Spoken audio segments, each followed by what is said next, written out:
নমস্কাৰ ডিজি নিউজ আসামলৈ মই পৰশমণি ভাগৱতীয়ে আপোনালোকক সকলোকে স্বাগতম জনাইছোঁ। এই মুহূৰ্তত মই আপোনালোকলৈ লৈ আহিছোঁ কেইবাটাও গুৰুত্বপূৰ্ণ খবৰ।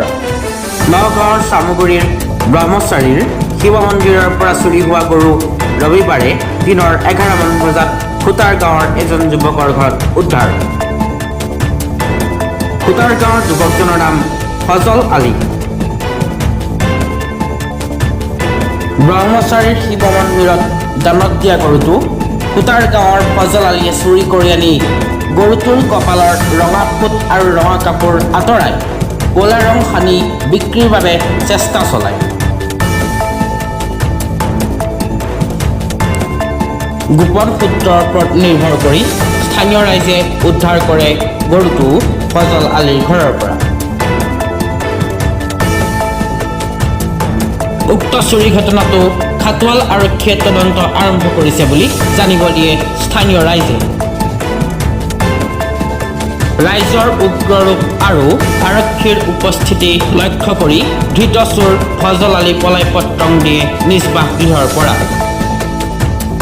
চুৰি কাণ্ডটো তদন্ত আৰম্ভ কৰিছে খাটোৱাল আৰক্ষীয়ে। চুৰি কাৰ্য সংঘটিত কৰা পলাতক ফজল আলী অন্যান্য চুৰ কাণ্ডত লিপ্ত আছে বুলি সন্দেহ কৰে স্থানীয় ৰাইজে। কালিলৈ পুৱাই ৰাজ্যৰ লাখ লাখ লোকৰ একাউণ্টত জমা হ'ব চৰকাৰী ধন। বৃদ্ধ পেঞ্চন আঁচনিৰ লাভ কৰা হিতাধিকাৰীৰ একাউণ্টত সোমাব ধন।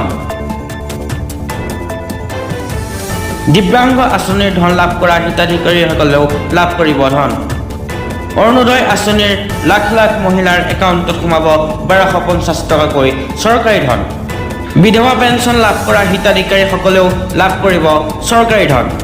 হয়, ঠিকেই শুনিবলৈ পাইছে আপোনালোকে। কালিলৈ পুৱাই ৰাজ্যৰ লাখ লাখ লোকৰ একাউণ্টত জমা হ'ব চৰকাৰী ধন।